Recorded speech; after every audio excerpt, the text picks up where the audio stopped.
This is a new piece, hot off the press, maybe in the last week or so. It's called An Elder, a Poet, the Making of.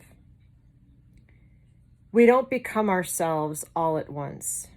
It's been exactly 25 years since I graduated high school. I graduated weeks before Columbine. Today, we have among us 25-year-olds who do not know that reference. I can't tell you where I am or what I am doing on the day of that high school massacre. I'm almost 18 years old. 9/11 has yet to happen.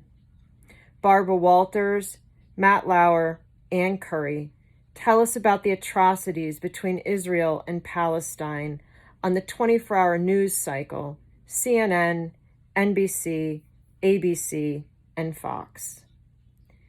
When I complain about this and so many other injustices at the dinner table one night, my father drops his fork and says, "If you don't like it, do something about it." Because we don't become ourselves all at once, his words burn under my skin for the next 19 years. On the other side of a war that lasts 2 decades, I hear again about the atrocities between Israel and Palestine.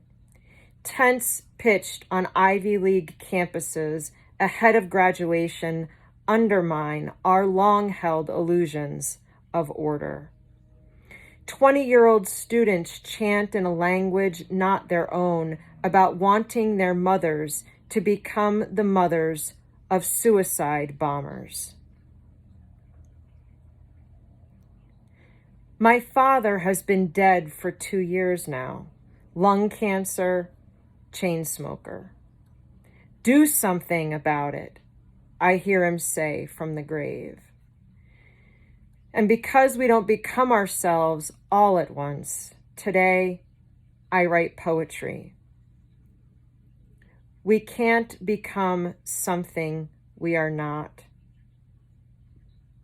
I'm almost 43, and I laugh at the foolish certainty of my youth, my eagerness to go to war, and I wonder, will a day not so saturated with doubt ever come again?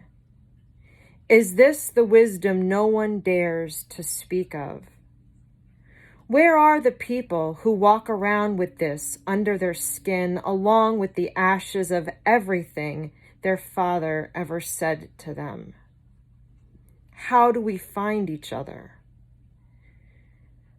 Because we don't become ourselves all at once, how do we find a way to celebrate all of this? When is it not too soon? What am I waiting for? I ask myself. Right now, a man rides an electric scooter through the cemetery up on the hillside along King Street, his white ball cap backwards. A pair of rose-colored glasses sits abandoned on the rotting wood bench. A rusted iron fence stands between here and there. I cannot change any of this. Let's not wish away Columbine, my father's fork crashing against my grandmother's flea market china. Let's not hope to change anything about the war and all of its casualties. Let corruption, carcinogens, and contaminated drinking water be what they are. Circumcised babies, castrated sex offenders, terrorist training camps. Don't force closed the convents, covens, communes. We didn't come here to condemn, criticize, complain. We're here to become, and we don't become all at once. It's not a contest. There's no competition, grand campaign, or conspiracy theory taking place. Only you and I, sleepwalking right now through this American dream, dreaming itself alive and well. What greater currency is there than consciousness lived through our own unique experience? What deeper desire than communion, unconfined by confidence or a good conscience on the good days, and confusion or conviction on the bad?